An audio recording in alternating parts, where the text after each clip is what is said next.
Domnul Victor Negrescu, șeful delegației PSD în Parlamentul European, se laudă că PSD a fost inițiatorul rezoluției prin care s-au cerut bani pentru sinistrați.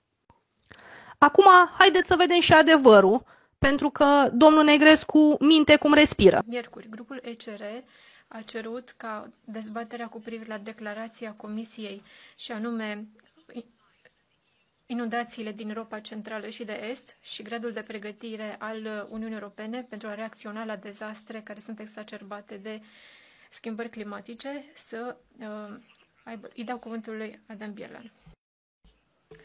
Da, mulțumesc. Grupul ECR dorește să aibă loc această dezbatere și am fost de acord cu titlul de compromis, dar dată fiind gravitatea situației și efectele devastatoare din Polonia și din mai multe alte țări din Europa, considerăm că e imperativ ca Parlamentul European să răspundă prompt și eficient. Prin urmare, în numele grupului meu, propun ca această dezbatere să fie însoțită de o rezoluție, pentru că e esențial să trimitem un mesaj de solidaritate în aceste vremuri dificile. Rezoluția, după cum vedeți, a fost inițiată de grupul politic ECR, din care face parte și Partidul AUR.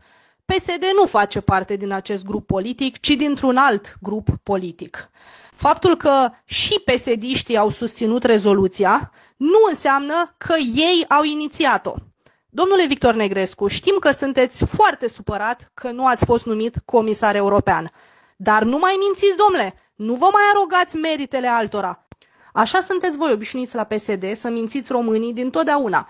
Ba îi mințiți cu lucruri pe care o să le faceți și nu le mai faceți niciodată, ba îi mințiți că ați făcut lucruri care de fapt nu sunt opera voastră. Și pentru că românii merită să știe adevărul, fiți liniștit, domnule Negrescu, suntem cu ochii pe dumneavoastră și fiecare greșeală sau minciună pe care o veți spune din Parlamentul European va fi adusă la cunoștința românilor.